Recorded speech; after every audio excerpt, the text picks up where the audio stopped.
കിട്ടാതെ നിന്ന് കിട്ടിയ മോനല്ലേ. ഇപ്പം തീരെ ആളെന്നെ മറന്നുപോയി.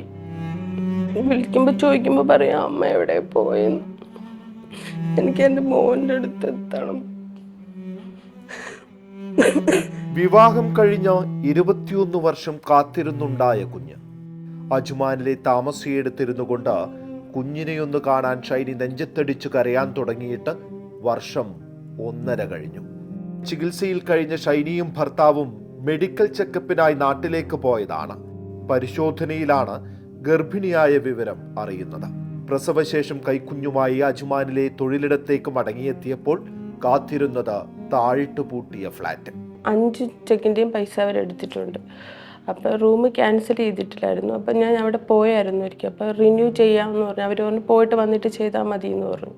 ഇവിടെ വന്നു ബിസിയൊന്നും മോനും ആയിട്ടില്ല. തിരിച്ചു കൊണ്ടുപോകാൻ നേരമാണ് അറിയണത് ഇങ്ങനെ ട്രാവൽ ബാൻ ആണെന്നും റിയൽ എസ്റ്റേറ്റ് കേസാക്കിയെന്ന്. അപ്പം 20,625 ദിർഹംസ് കൊടുത്താൽ പോകാൻ പറ്റും. കടുത്ത പ്രമേഹ രോഗിയായ ഷൈനിക്ക് വിസ കാലാവധി അവസാനിച്ചതിനാൽ ഒന്ന് ആശുപത്രിയിൽ പോലും പോകാനാവില്ല. നിങ്ങൾ വിഷമിക്കണ്ട, അവിടെ ഒരുപാട് മലയാളികളൊക്കെ ഇല്ലേ. പ്രായമായ അമ്മയാണ് ഒപ്പമുള്ളത്. അമ്മയെ പൊന്നുപോലെ നോക്കാൻ കടൽ കടന്നവൾക്ക് അതേ അമ്മയെ അയൽ വീടുകളിലേക്ക് ജോലിക്ക് വിട്ട് വിശപ്പടയ്ക്കേണ്ടുന്ന അവസ്ഥ. ഞാൻ പൊന്നുപോലെ നോക്കാന്ന് പറഞ്ഞു കൊണ്ടുവന്നു. എന്നോട് ക്ഷമിക്കണം. എപ്പോഴായാലും ഞാൻ ഒരുപാട് അസുഖമുള്ള ആളാണ് അമ്മ.